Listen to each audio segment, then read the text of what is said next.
ka nakulong. Ang hirap pala talaga magtiwala sa isang taong hindi mo kakilala. Nagmula sa kalangitan, lumagapak sa kalupaan, narito na sa inyong harapan ang nag-iisang diwata na mukhang kawatan.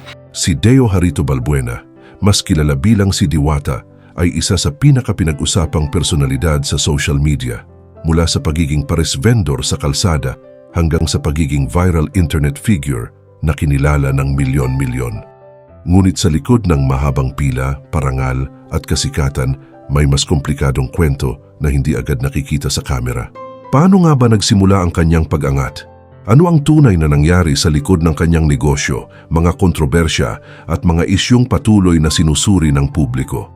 At bakit ngayon tila nagbago ang direksyon ng kanyang pangalan sa mata ng maraming netizens?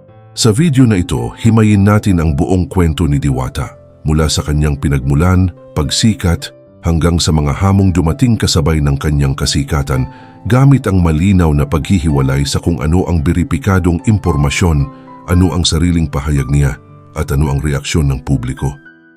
Hindi lamang siya simpleng nagtitinda sa kanto. Para sa iba, isa siyang food vlogger, internet personality, negosyante at isang boses na kumakatawan sa mga taong nagsisimula sa ibaba. Ngunit tulad ng maraming viral figures, ang kanyang pag-angat ay hindi naging tuwid na daan. Ipinanganak si Deo Harito Balbuena noong 31 ng Agosto 1982 sa Northern Samar. Dito nagsimula ang isang kabataang maagang nakaranas ng kakulangan. Sa edad na 17, iniwan niya ang probinsya upang subukang baguhin ang kanyang kapalaran sa Metro Manila. Isang desisyong magdadala sa kanya sa iba't ibang trabaho at matitinding pagsubok. Sa lungsod, hindi siya agad nakahanap ng direksyon. Naging beautician, construction worker, tagabenta ng kape, candy, sigarilyo at sari-sari store helper, anumang paraan para makaraos sa araw-araw. May mga panahong wala siyang permanenteng tirahan at ayon sa ilang salaysay, nakaranas pa siyang manirahan sa ilalim ng tulay. Ayan, ito po yung bahay ko dati. Dati po dito po ako nakatira. Ngunit sa gitna ng kawalan, doon din unti-unting nabuo ang determinasyong magpatuloy. Matagal ng pangarap ni Diwata na makilala, hindi para sa kasikatan, kundi para makaahon sa hirap. Isa sa mga unang pagkakataong napansin siya ng publiko ay noong 2016 nang mag-viral ang kanyang pag-report umano sa mga kakilalang gumagamit ng ipinagbabawal na gamot. Nahuli ko silang fadation doon sa ilalim ng tulay, kung saan ako nakatira. Tapos, ayaw ko naman sa panahon nga nakakatakot, di ba? Sinabihan ko sila, mag-iwalay muna tayo kasi madamay pa ako. Para sa ilan, iyon ay tanda ng kanyang paninindigan. Para sa iba, simula iyon ng kanyang pagpasok sa mas malawak na spotlight. Ngunit ang tunay na pag-angat ay nagsimula sa isang ideyang simple, ngunit tumagos sa masa, ang Diwata Pares Overload. Unlimited rice, unlimited sabaw, at soft drinks sa halagang 100 piso. Sa panahong mataas ang presyo ng bilihin, naging simbolo ito ng abot-kayang busog para sa maraming tao. Unti-unting dumami ang customers, lumawak ang pila, at nagsimulang pag-usapan ang kanyang konsepto sa social media. Kasabay ng pagsikat ay ang pagdami rin ng gumagaya. Sa isang pahayag, sinabi niyang siya ang orihinal at ang iba ay pirated lamang, isang linyang lalong nagpaingay sa kanyang pangalan online. Dagdag pa rito ang paglawak ng menu, pritong manok, grilled pork belly at iba pang pagkain upang mapanatili ang interes ng publiko. Pero bago ang lahat, palike ng video at mag-subscribe sa aking channel, napakalaking tulong nito sa aming mga content creator. Salamat po. Noong 2019, nakilala siya ng mas malawak na audience nang sumali siya sa segment ng Miss Q&A sa It's Showtime. Ang kanyang personalidad at tapang ang naging tulay upang mapansin siya ng vloggers at content creators. Pagsapit ng 2024, lumabas pa siya sa teleseryeng FPJ's Batang Quiapo bilang si Frida, isang hakbang na nagdala sa kanya mula sa kalsada patungo sa mainstream media. Kasabay ng exposure ay ang mga parangal. Noong May 2024, ginawaran siya bilang Most Sensational Media Personality of the Year sa Gawad Dangal Filipino Awards at Social Media Influencer of the Year sa Asia's Golden Icon Awards. Para sa kanyang mga taga-suporta, patunay ito na ang kanyang kwento ay inspirasyon. Ngunit para sa mga kritiko, dito rin nagsimulang tumaas ang expectations sa kanya.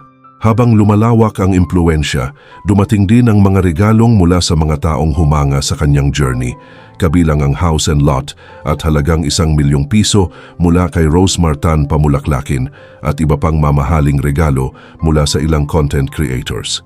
Ngunit sa mundo ng social media, ang biyaya ay kadalasang may kasamang masusing pagtingin ng publiko.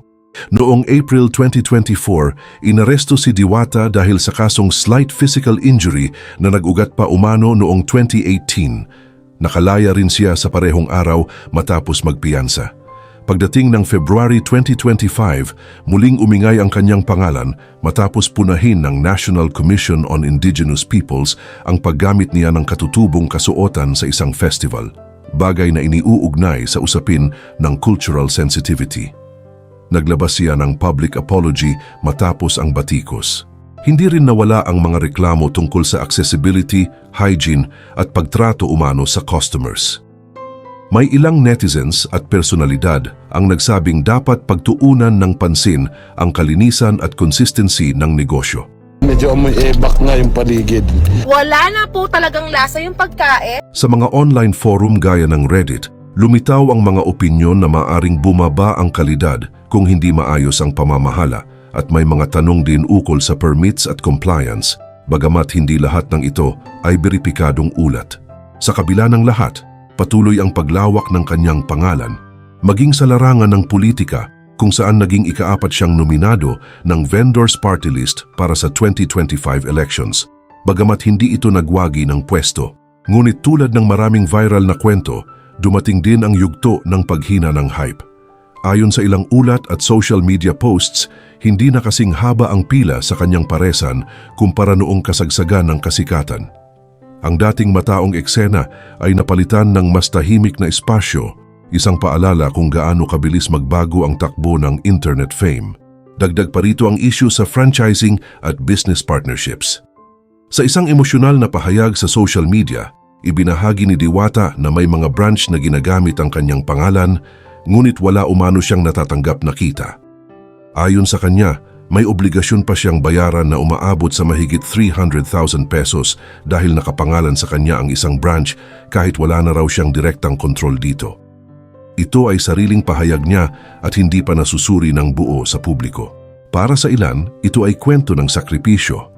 Para sa iba, paalala na ang kasikatan ay hindi laging katumbas ng seguridad. Sa gitna ng mga batikos, sinabi niyang patuloy niyang nilalabanan ang mga hamon kahit nahihirapan na rin siya. Sa kasalukuyan, nananatiling isang komplikadong personalidad si Diwata, vendor, influencer, negosyante at simbolo ng isang viral era na patuloy na nagbabago. Ang kanyang kwento ay hindi lamang tungkol sa pag-angat mula sa hirap, kundi pati na rin sa bigat ng responsibilidad kapag ang isang ordinaryong tao ay biglang naging pambansang usapan. At marahil, dito nagiging mas totoo ang kanyang istorya, hindi bilang perpektong inspirasyon, kundi bilang salamin ng realidad na ang kasikatan ay may kasamang liwanag at anino.